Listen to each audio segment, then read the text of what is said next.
Welcome back to my YouTube channel and आज हम देखने वाले हैं development and ossification of bones. तो हमारी जो बोन्स हैं वो किस तरीके से बनती हैं एंड ऑसिफाई होती हैं, मतलब कि बोन के फॉर्मेशन के प्रोसेस को हम बोलते हैं ऑसिफिकेशन।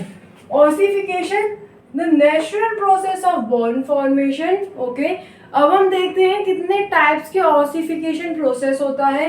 फर्स्ट है इंट्रामेम्ब्रेनियस और mesenchymal ossification. Second one is intra cartilaginous और एंडोकॉन्ड्रल ऑसिफिकेशन। तो इंट्रामेम्ब्रेनियस और मेसेनकाइमल ऑसिफिकेशन जो है अपने नेम के अंदर बता रही है कि कुछ प्रोसेस मेम्ब्रेन के अंदर हो रहा होगा, ठीक है। या फिर मेसेनकाइमल से अगर हम देखते हैं तो कुछ मेसेनकाइम जो सेल्स होते हैं उनके अंदर कुछ प्रोसेस हो रहा है जिसकी वजह से कि बॉन्ड फॉर्मेशन हो रही है। तो इसकी डेफिनेशन है replacement of mesodermal models into bone is called mesenchymal ossification या फिर intramembranous ossification। फॉर एग्जाम्पल अगर ये हमारे यहाँ पर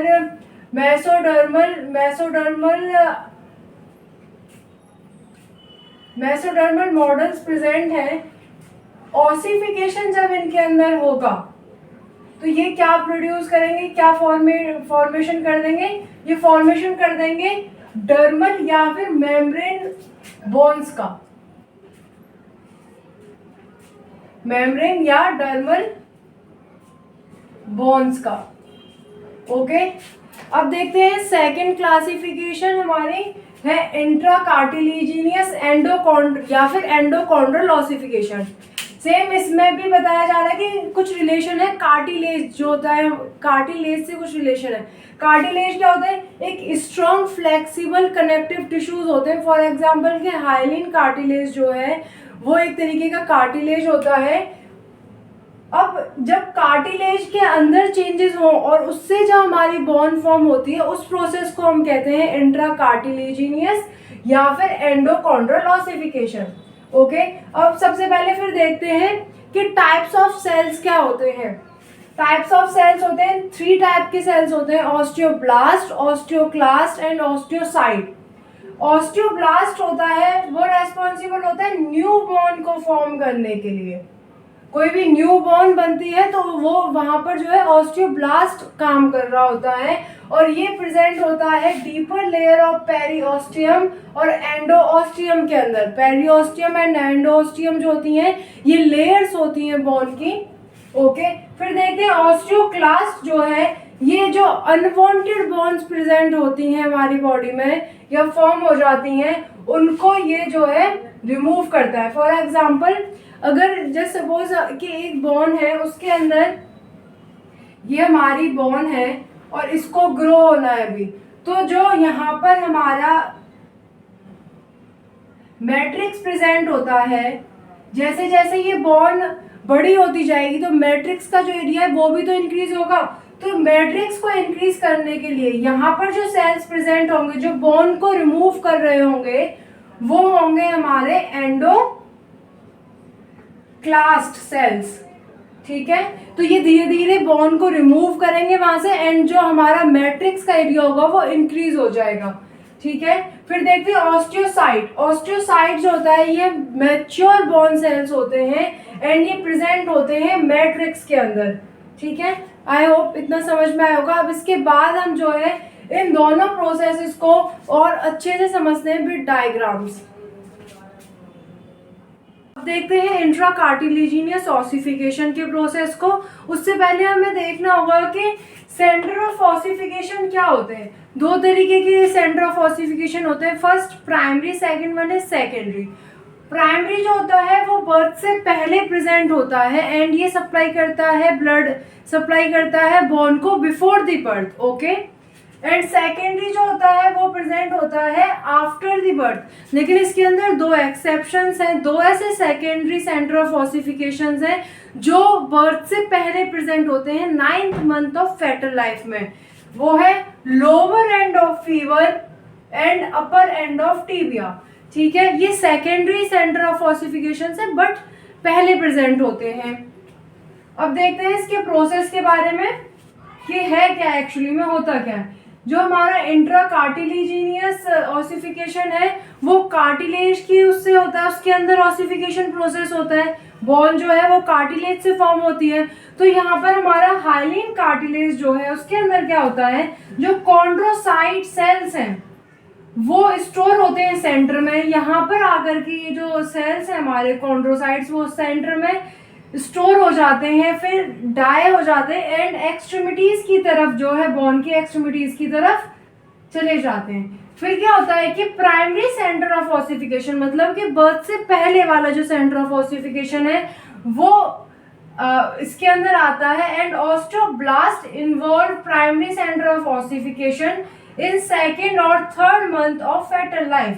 तो प्राइमरी ऑसिफिकेशन सेंटर जो होता है वो सेकेंड और third month of fetal life के अंदर आ जाता है एंड ऑस्टियोब्लास्ट इन्वॉल्व होते हैं इस प्रोसेस के अंदर, ठीक है। बिकॉज ऑस्टियोब्लास्ट कौन से सेल्स होते हैं जो हमारे जो फॉर्मेशन है उसमें हेल्प करते हैं, जो आपकी बोन की फॉर्मेशन में हेल्प करते हैं, ओके।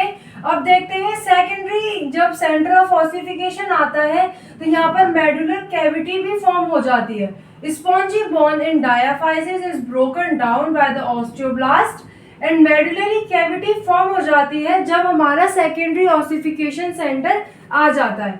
फिर देखते हैं लास्ट स्टेज क्या होती है कि कॉम्पैक्ट बॉन फॉर्म हो जाती है और primary ossification centre and secondary ossification centre दोनों प्रेजेंट होते हैं और यहाँ पर कॉम्पैक्ट बॉन फॉर्म हो जाती है एंड प्रॉपर जो बॉन होती है वो हमारी फॉर्म हो चुकी होती है इंट्रा कार्टिलेजिनियस ऑसिफिकेशन प्रोसेस से, ओके। तो अब हम देखेंगे इंट्रामेम्ब्रेनियस ऑसिफिकेशन, ओके, जो कि मेसेनकाइम सेल्स को रिप्लेस करके हमारी बोन फॉर्म होती है और ये जो ऑसिफिकेशन है फ्लैट बोन्स और इरेगुलर बोन्स के अंदर होती है। तो यहाँ पर मेसेनकाइम सेल्स प्रेजेंट है, इसके अंदर क्या होगा, जो ऑस्टियोब्लास्ट सेल्स होंगे वो रिलीज करेंगे ऑस्टियोइड सब्सटेंस को एंड हार्डनिंग देंगे बोन को। देन यहाँ पर एक कार्टिलेज की फॉर्मेशन देखने को मिलेगी जिसमें कि ऑसिफिकेशन सेंटर जो है आपका कनेक्टिव टिश्यूज के अंदर आ जाएगा, ठीक है। फिर थर्ड स्टेज में क्या होगा कि यहाँ पर जो है आपका इस रीजन के अंदर ऑस्टियोब्लास्ट जो है आपके प्राइमरी ऑसिफिकेशन सेंटर को फॉर्म कर देंगे। इस जगह पर बीच में जो है सेंटर में प्राइमरी ऑसिफिकेशन सेंटर को फॉर्म कर देंगे। यहाँ पर जो कॉन्ड्रोसाइट्स हैं वो प्रोलिफरेटिंग प्रोसेस में चले जाएंगे एंड फोर्थ स्टेप के अंदर क्या देखने को मिलेगा, क्या होगा कि फाइनली जो हमारी बोन है वो प्रॉपरली रेडी हो जाएगी और सेकेंडरी ऑसिफिकेशन सेंटर जो है वो अपीयर हो जाएगा लास्ट स्टेज में और एपिफिशियल प्लेट जो है वो भी बन चुकी होगी, ओके। तो ये था आपका इंट्रामेम्ब्रेनियस ऑसिफिकेशन का प्रोसेस। अब हम देखेंगे कि कौन से फैक्टर्स हैं जो बोन फॉर्मेशन को इफेक्ट करते हैं। अब हम देखते हैं growth of a long bone किस तरीके से होती है, लेंथ के अंदर थिकनेस में किस तरीके से बोन ग्रो करती है। लेंथ में जब बोन ग्रो करेगी तो सेल्स की जो मल्टीप्लिकेशन होगी वो होगी एपिफिशियल प्लेट ऑफ कार्टिलेज में। ये हमारी एक बोन है, ओके। जो एपिफिशियल प्लेट ऑफ कार्टिलेज होती है वो प्रेजेंट होती है एपीफाइसिस और मेटाफाइसिस के बीच में, ऊपर और नीचे। तो जब हमारी बोन लेंथ के अंदर ग्रो करेगी, मतलब इतने से जब इतनी लंबाई में ग्रो करेगी, तो यहाँ पर जो सेल्स होंगे वो मल्टीप्लाई होंगे और ये नीचे की तरफ और यहाँ से ऊपर की तरफ ग्रो करेगी। जब थिकनेस में ग्रो करेगी तो कहाँ पर सेल्स मल्टीप्लाई होंगे, पेरियोस्टियम के अंदर। पेरियोस्टियम क्या होती है, पेरियोस्टियम लेयर ऑफ बोन होती है, आउटर लेयर। तो पेरियोस्टियम के अंदर जब सेल्स ग्रो करेंगे तो ये इस तरीके से इंक्रीज होगी थिकनेस में। अब देखते हैं bone grow by deposition of new bone on surface and at the end. तो जो बोन है वो हमारी ग्रो करती है जब सरफेस पर और एंड पे जो है न्यू बोन फॉर्म हो जाती है। तो इस प्रोसेस को क्या बोलते हैं, एपोजिशनल ग्रोथ। यहाँ पर फिर से देखिए, इसको मैं डायग्राम को फिर से बनाती हूँ। ये है हमारी बोन, ओके।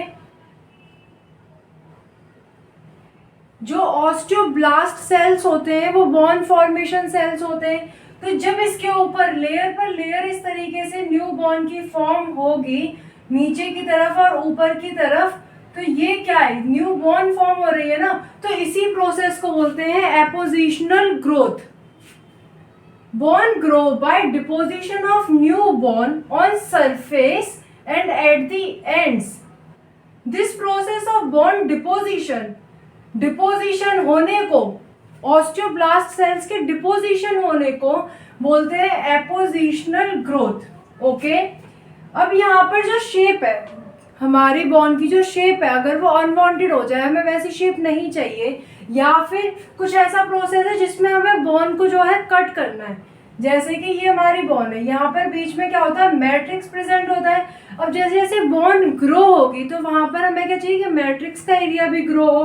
तो जब यहाँ पर जो हमारे सेल्स हैं वो क्या करेंगे, मैट्रिक्स का एरिया बढ़ाना है एंड बॉर्न के अंदर, तो क्या करेंगे कि यहाँ पर जो हमारे ऑस्टियोक्लास्ट सेल्स होंगे, ऑस्टियोक्लास्ट सेल्स क्या करेंगे, बॉर्न को जो है वो डिस्ट्रॉय करेंगे और मैट्रिक्स की जो सरफेस है उसको इंक्रीज कर देंगे। तो इसी को बोलते हैं remodelling of bone. To maintain the shape and unwanted bone must be removed. उसकी बॉर्न की शेप को मेंटेन करने के लिए जो अनवांटेड बॉर्न फॉर्म हो गई है उसको रिमूव करना जरूरी है, और इसी प्रोसेस को हम बोलते हैं रीमॉडलिंग। और ये जिससे होती है उसे हम कहते हैं ऑस्टियोक्लास्ट सेल्स। ओके, अब हम देखते हैं कि कौन से फैक्टर्स हैं जो हमारी बॉर्न की ग्रोथ को इफेक्ट करते हैं। वो है फर्स्ट हमारे विटामिन्स एंड हार्मोनल्स। अगर विटामिन्स की अमाउंट कम होगी तो वहां पर ऑस्टियोक्लास्ट की जो एक्टिविटी होती है वो कम हो जाएगी, एंड फिर जो क्रेनियल फॉर्मिना होता है उसके साइज के अंदर जो है कमी आ जाएगी, वो डिक्रीज हो जाएगा उसका साइज।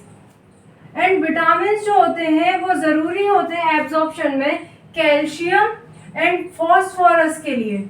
इंटेस्टाइन से जो है हम कैल्शियम और फॉस्फोरस का एब्जॉर्प्शन जब ही कर सकते हैं जब हमारी बॉडी के अंदर सफिशिएंट अमाउंट में विटामिन प्रेजेंट हों। अब देखते हैं हार्मोनल। हार्मोनल फैक्टर है कि अगर एडिक्वेट अमाउंट में ग्रोथ हार्मोन प्रेजेंट होगा, फ्रॉम द ग्रोथ हार्मोन कहाँ से रिलीज होता है, from the anterior pituitary gland से रिलीज होता है, एंड पैरा हार्मोन जो है पैराथायरॉयड हार्मोन से रिलीज होता है। तो ये जो हार्मोन्स हैं ये एडिक्वेट अमाउंट के अंदर प्रेजेंट होने चाहिए for a growth of born.